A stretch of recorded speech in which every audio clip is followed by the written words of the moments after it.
Welcome back to Yahoo Finance Live. In today's Fame and Fortune, members of TV and Film Workers Union, IATSE, has voted overwhelmingly to authorize a strike. IATSE is pushing to limit the number of hours of production per day. They're also seeking higher wages for streaming projects. Let's bring in our very own Canal, who's tracking the very latest here. So this was an overwhelming vote, more than 90%, who said, yes, in fact, we are on board for a strike. What's the next step?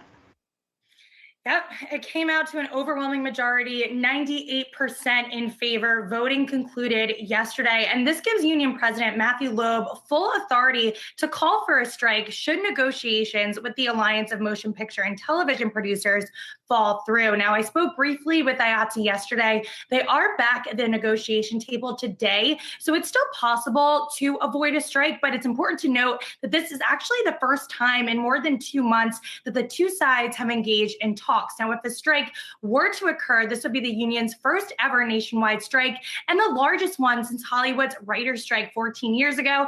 I remember that very well. I remember season 4, Grey's Anatomy, we got gypped because of the writer's strike. So this does have broad implications when it comes to content production, which has already been hit hard by COVID-19 shutdowns and delays. Now, as you mentioned, Akiko, IATSE members, they're fighting for fair wages, meal breaks, healthcare, pension, appropriate rest time. There have been reports that they need to ask to go to the bathroom. They work very long hours, that they're falling asleep at the wheel. They're even working weekends sometimes. So these are basic things that they're fighting for. Now, members of the AMPTP, they include Netflix, Disney, Amazon, Warner Brothers. So a lot of these big time studios, they did respond to the authorization vote in a statement saying, quote, "We deeply value our IATSE crew members and are committed to working with them to avoid shutting down the industry at such a pivotal time, particularly since the industry is still recovering from the economic fallout from the COVID-19 pandemic. A deal can be made at the bargaining table, but it will require both parties working together in good faith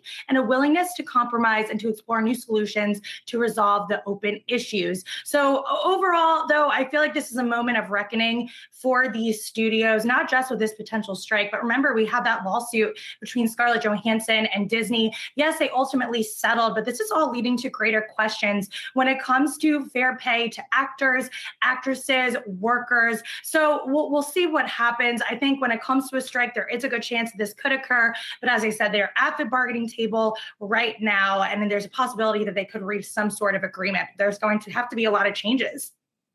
And Ali, you mentioned some of those studios that are at the table right now, but there's some key exemptions here, including Showtime as well as HBO, who have separate contracts with the union. I mean, even if this is resolved, is there an expectation here that that could drag on and potentially shut down production down the line?